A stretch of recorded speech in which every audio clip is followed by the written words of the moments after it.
If your partner says this, your marriage is headed for trouble. Want to know what it is and how to fix it? Watch the rest of this episode. I'm couples therapist Dr. Wyatt. I've been in private practice since 2004 and I've helped over 1,000 couples restore their relationship. For my free training on how to rebuild your marriage in 90 days, comment the word training below and I'll send it to you, and I'll also include a link to it in the description. So if your partner says this phrase, your marriage could be headed for trouble, and that phrase is, I don't feel very connected. If your partner says that, you should have alarm bells going off in your head, because that's a red flag. If your partner says that to you, I'm not feeling very connected, that means they're starting to feel hopeless, they're starting to feel alone, and they're starting to wonder about the future of your relationship. It all comes down to feeling connected. That's what we all want. We're wired for connection. And when you're first dating and courting each other, there's a lot of connection. But unfortunately, through the years, we lose that connection. And the easiest way to build connection is through conversation. So I'm going to cover 8 mistakes to avoid in your conversations with your partner so that you can build a better connection. Number 1, when your partner talks to you, do you change topics? They're talking to you about something that happened at work, and all of a sudden you're talking about the dog or you're talking about the kids. Are you changing topics? If you change topics often, it's going to shut your partner down. It's going to feel like you're not listening. It's going to feel like you're distractible and that you really don't care about what they're talking about. So stay on topic with what they're describing. Number 2, do you make it all about you? When your partner is sharing something important to them, do you respond by sharing a similar story of what you went through? You make it about yourself? Your heart might be in the right place and you're trying to tell them, I get it, I've been through something similar. But by sharing a similar story, you take the focus off of them and you make it about yourself.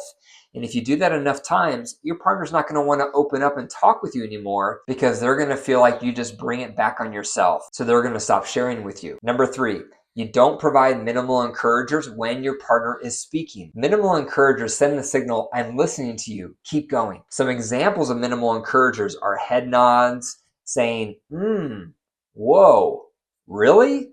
Man, those are all minimal encouragers. My facial expressions were reacting to what I was listening to. There's short gestures, either verbally or non-verbally, that send the signal, I'm listening.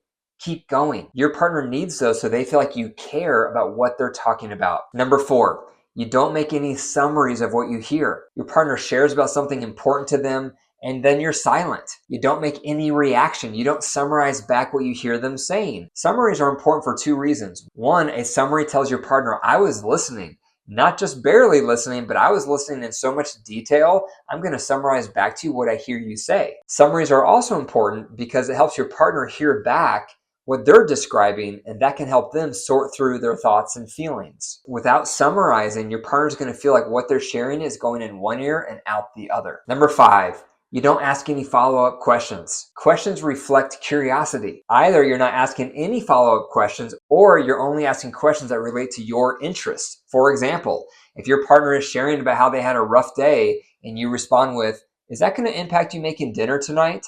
That's a question, but that reflects your interest and that's going to shut down the conversation. So are you guilty of not asking follow-up questions? Some of the best questions are, what about that made you the most anxious? What about that are you the most fearful of? What about that is the most stressful for you? Those types of questions dig deeper at what your partner's really feeling so they can explore and expand, and it shows that you really care. Number 6, you don't provide any empathy. When your partner is sharing about what's hard for them from the day, you don't provide empathy. You don't try to enter into their world and see it from their lens.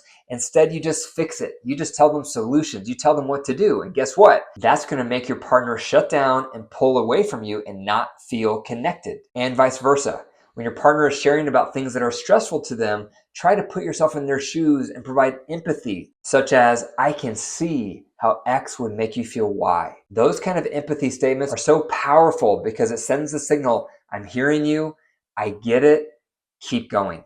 That's going to make your partner feel connected. The 7th mistake to avoid in your conversations with your partner is you're not warm. When your partner is talking with you, do you give them a smile? Do you give them a nod?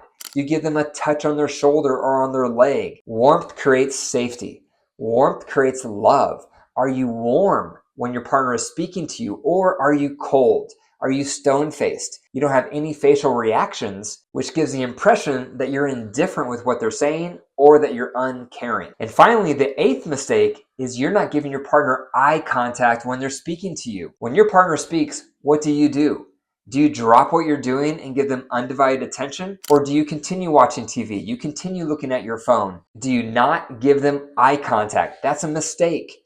Because when your partner is speaking, they're trying to connect with you. They want your eye contact. They want to feel like you're focused on them. And if your focus is elsewhere, that's going to feel disconnecting to them and they're going to stop talking. So if you don't want your partner to say, I don't feel very connected, those are 8 steps to start practicing today in your communication. Number 1, when your partner shares something, don't change topics. Number 2, when they're speaking to you, don't bring the focus back on yourself. Number 3, give them minimal encouragers so they know you're listening. Number 4, give them summaries. Summarize back what you hear them saying to send the signal, I am listening. Number 5, ask them occasional questions on what they're sharing and what was most impactful for them to show that you really care. Number 6, give them empathy. Put yourself in their shoes and try to see it from their lens. Number 7, give them warmth when they're speaking. Smile occasionally and give them a gentle touch. And number 8, give them eye contact. When they're speaking to you, give them your undivided attention. If you have resentments in your relationship and you're starting to feel stuck, you're starting to feel hopeless,